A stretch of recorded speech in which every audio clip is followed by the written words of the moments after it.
جو لوگ اللہ پر ایمان لائیں، کہیں کہ ہمارا رب اللہ ہے، پھر اس پر جم جائیں، ان پر فرشتوں کا نزول ہوتا ہے۔ نہ کوئی غم کرو نہ خوف، خوشیاں مناؤ جنت کی جس کا تم سے وعدہ کیا گیا تھا۔ اللہ کی ربوبیت پر اطمینان جب انسان کو ہو جاتا، میرا رب اللہ ہے، ربی اللہ، انسان کے لیے نہ کوئی کھٹکا، نہ کوئی خطرہ، نہ کوئی خوف، نہ کوئی حزن۔ جو کچھ ہو رہا ہے کس کے اذن سے ہو رہا ہے؟ اللہ کے اذن سے۔ اللہ کے اذن کے بغیر پتہ تک نہیں ہلتا۔ یہ کوئی اندھا بہرا مادہ نہیں ہے جس سے مجھے کوئی خوف ہو۔ اندھا بھینسا چلا آ رہا ہو، اس سے تو ڈرنے کا ہر انسان کو ڈرنا چاہیے، نہ معلوم کس کو ٹکر مار دے۔ لیکن نہیں، اس کائنات کو چلانے والا ایک سمیع و بصیر خدا ہے، وہ جو میرا دوست ہے، میرا ولی ہے۔ اللہ ولی الذین آمنوا یخرجہم من الظلمات الی النور۔ اللہ اہل ایمان کا ولی ہے، ساتھی ہے، پشت پناہ ہے، مددگار ہے، حمایتی ہے۔ بتائیے جسے یقین ہو جائے کہ اللہ میرا مددگار، اللہ میرا محافظ، اللہ میرا پشت پناہ، اللہ میرا حمایتی، اس کے لیے کوئی خوف ہوگا؟ اس سے کوئی ڈر ہوگا؟ میں مثال دیا کرتا ہوں ایک بہت سادہ، پنجاب کے دیہات کی۔ تو بڑا چودھری ہے اور کوئی غریب کسان ہے۔ اس غریب کسان کے جانوروں کو ہر وقت اندیشہ ہوگا چوری کا، کوئی میری بھینس کھول کر نہ لے جائے، کوئی میرا بیل کھول کر نہ لے جائے۔ لیکن جس کے بارے میں یہ سب کو معلوم ہو کہ وہ جو بڑا چودھری ہے وہ اس کا دوست ہے، اس کی بچیا کو کوئی خوف ہوگا؟ اس کی بھینس پر کوئی ہاتھ ڈالے گا؟ اسے کوئی اندیشہ ہوگا؟ نہیں۔ کیوں؟ کہ وہ بڑا چودھری، بڑا اس کا یہاں کا سردار، جاگیردار، سب کو معلوم ہے وہ میرا دوست ہے، کوئی میرے خلاف اقدام نہیں کر سکتا۔ اس دنیا میں یہ چھوٹی سی بات اگر آپ کے دلی اطمینان اور سکون کا باعث بن سکتی ہے تو ذرا تصور کیجئے۔ میں لفظ تصور استعمال کروں گا صرف اس لیے کہ اس کا ہم جس کو کہتے ہیں ادراک اور شعور کر نہیں سکتے، اگر کے ساتھ کر سکتے۔ اگر یقین ہو کہ اللہ میرا مددگار اور یقین ہو کہ اللہ ہر آن میرے ساتھ ہے، پھر کوئی خوف؟ کس کا خوف؟ کوئی شے اللہ سے بالاتر ہے؟ کوئی قوت اس سے زیادہ طاقتور ہے؟ کوئی اس کے ارادے کو بدلنے والا ہے؟ کوئی اس کی مشیت کے آڑے آنے والا ہے؟ یہی بات ہے جو حضور نے فرمائی۔ یہ ایمان کا حاصل ہے لب لباب، کہ دیکھو اچھی طرح اس بات کو ذہن نشین کر لو، اگر تمام انسان مل کر تمہیں کوئی نقصان پہنچانا چاہے نہیں پہنچا سکتے، مگر جو کچھ اللہ نے لکھ دیا ہو، اور تمام انسان مل کر تمہیں کوئی نفع پہنچانا چاہیں نہیں پہنچا سکتے، مگر وہ شے جو اللہ نے طے کر دی ہو۔ آپ پھر میں کہوں گا ذرا طاری کیجئے، اسے فرض کیجئے، اسے سوچئے۔ اگر اس حدیث پر ہمارا دل ٹھکا ہوا ہو تو کسی سے ڈر ہوگا؟ یہ مجھے نقصان نہ پہنچا دے، یہ میری رپورٹ خراب نہ کر دے، یہ میری انکریمنٹ نہ رکوا دے، یہ میرا یہ نہ بگاڑ دے، یہ میرا یہ نقصان نہ پہنچا دے۔ اس کا ڈر، اس کا ڈر، اس کا خوف، اس کی خوشامد، اس کے لیے جا کر طرح طرح سے اپنی عزت نفس کو ذلیل کروانا اس کے سامنے، یہ سب کچھ کیوں کرتا ہے انسان؟ جب سمجھتا ہے کہ اس کے ہاتھ میں میرا کوئی نفع ہے، اس کے ہاتھ میں میرے لیے کوئی ضرر ہے، یہ مجھے کوئی گزن پہنچا سکتا ہے، یہ مجھے کوئی نقصان پہنچا سکتا ہے، یہ میرا کوئی کام بنا سکتا ہے، یہ میری کوئی ضرورت پوری کر سکتا ہے، اسی کا نام شرک ہے۔ جہاں آپ نے یہ سمجھا کہ غیر اللہ کے اندر کوئی طاقت موجود ہے، وہی شرک ہے۔ بتوں سے تجھ کو امیدیں، خدا سے نومیدی، مجھے بتا تو صحیح اور کافری کیا ہے؟ شرک تو یہ ہے۔ جس پر بھی تمہیں یہ خیال ہے، کلمہ ہے یہ کلمہ سوم، لا حول ولا قوت الا باللہ، ذرا اس پر دل کو کبھی اگر آپ تصور کریں، پھر فرض کریں، دل ٹھک جائے اس پر، کوئی طاقت نہیں۔ یہی بات تھی جو شیخ عبد القادر جیلانی رحمۃ اللہ علیہ نے اپنی وصیت میں اپنے بچے سے کہی. 11ویں دینے والے ہیں، لیکن حضرت شیخ عبد القادر جیلانی کی وصیت اور تعلیمات کو کتنے لوگ ہیں کہ جانتے ہو؟ یہ جن مقامات تک پہنچے ہیں وہ کس چیز کی بدولت پہنچے؟ انہوں نے جو پیغام دیا وہ کیا تھا؟ اے میرے بچے، جس طریقے سے قرآن مجید میں حضرت لقمان کی نصیحتیں جو ہے نقل کر دی گئی ہیں، میں یہ عرض کروں گا بالفرض اگر قرآن حضرت عبد القادر جیلانی کے بعد نازل ہوا ہوتا تو شیخ عبد القادر کی یہ نصیحتیں بھی قرآن میں درج ہوتی.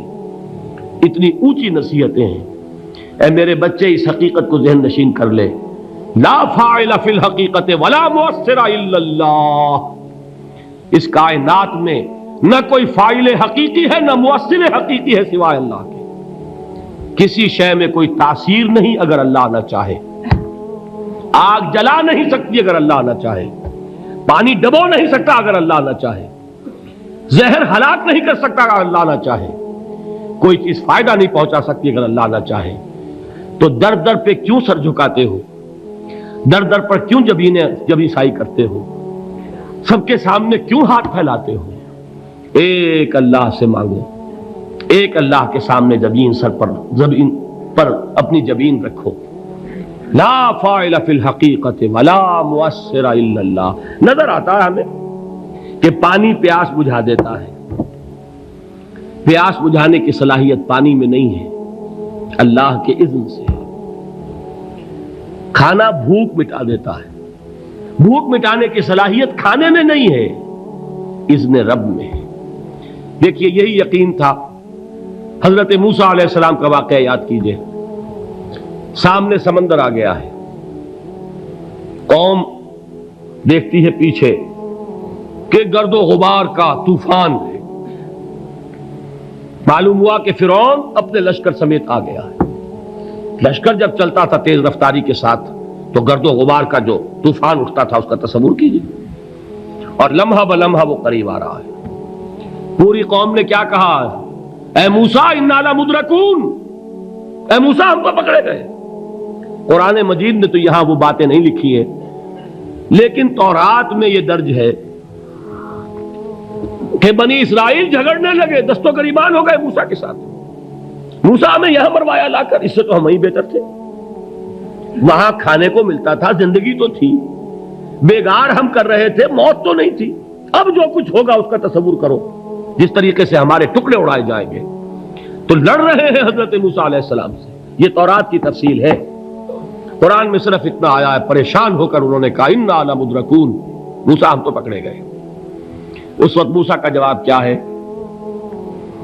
کلا ان معی ربی سیہدین. نہیں، میرے ساتھ میرا رب ہے، وہ راستہ دے گا.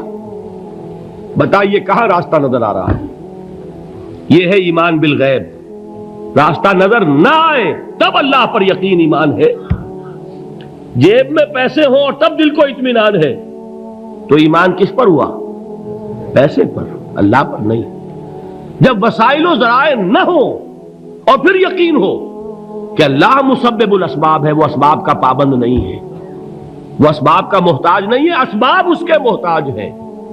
اگر یہ یقین ہے تو اللہ پر ایمان ہے. یہ نہیں ہے تو تمہارا ایمان اسباب پر ہے، وسائل پر ہے، ذرائع پر ہے، مادیات پر ہے، اللہ پر نہیں. اس وقت کہاں راستہ تھا؟ کوئی راستہ تھا؟ سمندر ہے اور ادھر سے لشکر آ گیا ہے. کلا ان معی ربی سیہدین. اب دیکھیے ایمان کہہ دینا آسان ہے، ہوا معکم اینما کنتم، جہاں کہیں بھی تم ہوتے ہو اللہ تمہارے ساتھ ہوتا ہے. لیکن اس کا یقین قائم ہو جائے تو زمین و آسمان کا فرق واقع ہو جائے. یہی بات ہوئی حضور کے ساتھ. غار ہے، چھپے ہوئے ہیں محمد الرسول اللہ اور آپ کے وہ یار غار ابو بکر صدیق رضی اللہ تعالی عنہ. اقبال نے حضرت ابو بکر کی شان میں چند اشعار کہے صرف، لیکن واقعہ یہ ہے کہ بھاری بھاری نظموں پر اور قصیدوں پر بھاری ہے. طویل ترین نظمیں اور قصیدے ہوں ان پر بھاری ہے. ہمتیں ابو بکر کی ہمت جو ہے کشت ملت را چو ابر، جیسے بارش سے کھیتی اپجتی ہے، ابو بکر کی ہمت اور عزیمت اس امت کو اسی طرح سینچنے والی ہے۔ ثانیے اسلام و غار و بدر و قبر، وہ دوسرے تھے اسلام میں، دوسرے پہلے کون تھے؟ انا اول المومنین، حضور فرماتے ہیں سب سے پہلا ایمان لانے والا میں، دوسرے ابو بکر۔ ویسے ہمارے ہاں یہ چلتا ہے اختلاف، حضرت علی پہلے ہیں کہ حضرت ابو بکر پہلے ہیں، لیکن اس میں بڑی خوبصورت تطبیق قائم کی ہے علماء نے، اور بہت صحیح ہے۔ چار کے بارے میں فیصلہ ہی مت کرو کہ کون پہلے ہے، ان کی ایک عجیب تقسیم کر دی ہے۔ آزاد مردوں میں، بالغ مردوں میں سب سے پہلے ابو بکر، بچوں میں سب سے پہلے علی، خواتین میں سب سے پہلے خدیجہ، اور غلاموں میں سب سے پہلے زید ابن حارثہ۔ بڑی پیاری تقسیم ہے، یہ چاروں ہی پہلے ہیں، ہر ایک کے لیے اولیت ہے۔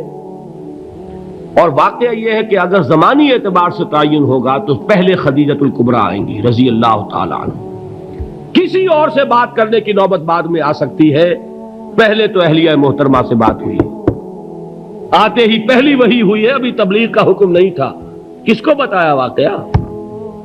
ابھی اپنی نبوت کی تبلیغ کا تو حکم ہی نہیں آیا، واقعہ کس کا ہے؟ وہ خدیجہ کا ہے۔ جب کہا ہے کہ خشیت علی نفسی، مجھے اپنی جان کا اندیشہ ہے، تو کیا جواب دیا خدیجہ نے رضی اللہ تعالی عنہا؟ وہ صدیقۃ الکبریٰ ہے، صدیقات جو ہے خواتین ان میں چوٹی پر خدیجۃ الکبریٰ ہے رضی اللہ تعالی عنہا، اور صدیق جو مرد ہیں ان میں صدیق اکبر ہے ابو بکر صدیق رضی اللہ تعالی عنہ، لیکن صدیقات میں چوٹی پر۔ جب حضور نے فرمایا خشیت علی نفسی، کیا فرمایا؟ کیا عرض کیا؟ کیسے تسلی دی؟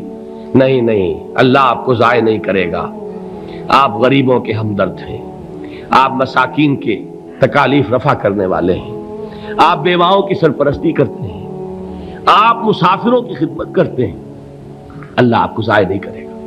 یہ یقین ہے اس خاتون کے اندر۔ خیر وہ ایک علیحدہ بات ہو جائے گی۔ میرے دل پر حضرت خدیجہ رضی اللہ تعالی عنہ کی شخصیت کا بڑا گہرا نقش ہے، جو وہ کوئی اور ہی وقت اور موقع ہوا تو بیان ہوگا۔ بہرحال اقبال نے ایک مصرے میں جو چار اولیتیں جمع کر دی ہیں، ہمت او کشت امت را چو ابر، ثانی اسلام و غار و بدر و قبر۔ اسلام میں حضور کے بعد پہلے کون؟ ابو بکر۔ غار میں حضور کے ساتھ کون؟ ابو بکر۔ بدر کی رات اللہ کا رسول سربسجود وہ جھاڑ، وہ گھاس پھوس کی جو جھوپڑی بنائی گئی تھی، اور وہاں تلوار ننگی لے کر پہرا دینے والا کون؟ ابو بکر۔ اور اس حجرہ عائشہ میں محمد کے بعد سب سے پہلے دفن ہونے والا کون؟ ابو بکر رضی اللہ تعالی عنہ صلی اللہ علیہ وسلم۔ وہ جو معاملہ میں سنا رہا تھا غار ثور کا، حضرت ابو بکر بھی حضور کے خیال سے لرز گئے ہیں۔